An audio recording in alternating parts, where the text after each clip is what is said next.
I would just like to say Happy Earth Day, everybody, and I would love to say protect the environment. The environment loves you, and you should love the environment even though you're a filthy man who industrializes and kills all of the plants and animals and strip mines everything away from the earth. I would just like to say Happy Earth Day, and you should totally protect the environment. And if you're a man, screw you! Okay, ridiculous hippie dancing and prancing about the earth and saying how horrible man is aside. Wait, that's kind of the editorial in a nutshell, actually. Yes, yes it is. And thank you for watching. Bye, see ya. Yep.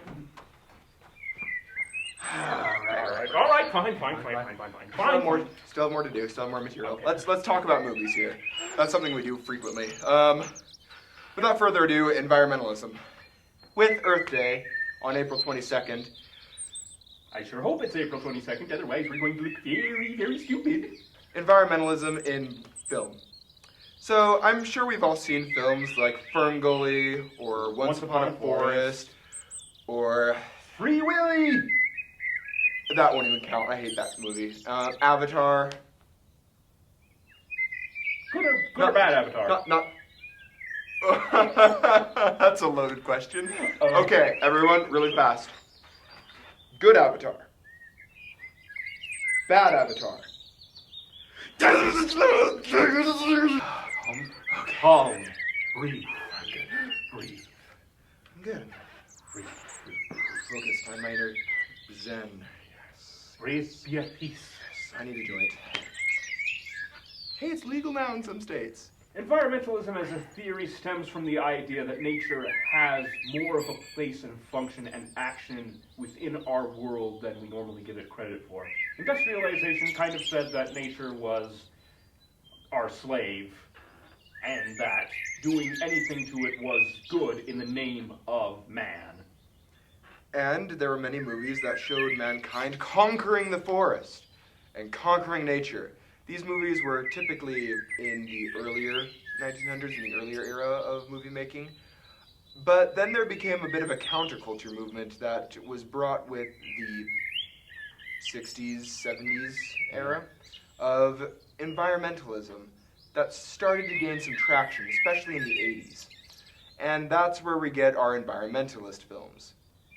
These are films that were structured in the complete opposite direction, saying that man industrializing was killing the earth, saying that if you over-industrialize, you lose something of what makes you human, of what makes you part of the earth. And oftentimes, these were done very poorly. Basically, they became didacticism, where the message becomes more important than the characters or story, so even when there are good elements of the story, they kind of take a back seat to beating you over the head with how bad man is in industrialization. And there are definitely cartoons that made fun of this, like an entire tree being turned into a single toothpick, that industrialization was not only bad for the environment, was also very wasteful. And to their credit, they had some points with that. They did. But the issue comes when they're not taking into account the whole story. Some movies and TV shows that do environmentalism well are Avatar: The Last Airbender. Not... What movie? There wasn't a movie. Anyway. Sonic. Sad AM. And... dare I say, Princess Mononoke. Great Hayao Miyazaki film. Highly recommend it. So I'm going to put the annotation for that over Pragmus Omega's head, because he seems to enjoy that.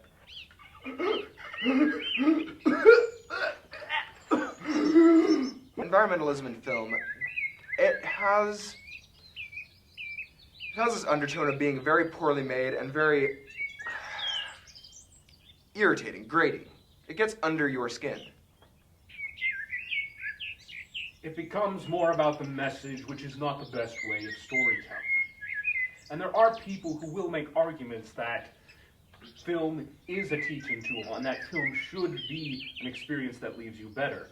But there's a difference between having ideas and trying to teach people something and then beating them over the head with it. And most of the time, the people who try to teach using film usually do it in a very poor, insulting, and almost childish manner. So we can kind of look at that a little bit more in an editorial which will be coming up, Captain Planet versus Avatar, The Last Airbender. That will be an interesting editorial, check it out, because we'll go more into depth in why that is. Environmentalism in film has, however, spawned some decent ideas.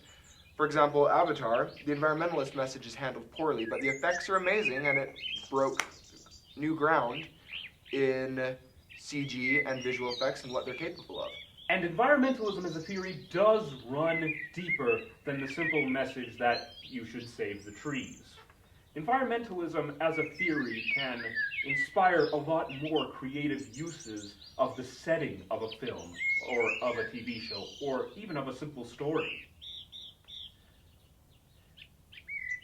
And if you want to use environmentalism effectively in your film, show both the good and bad of nature, and show more than just an idealistic wild wilderness that will never exist while man is on the earth. And since we do want to exist on the earth, we should probably find some way of showing our connection between nature and animals and plants.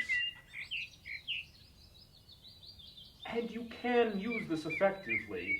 It simply requires you to take a step back and think deeply about how your setting, how nature affects your characters and becomes a part of the story.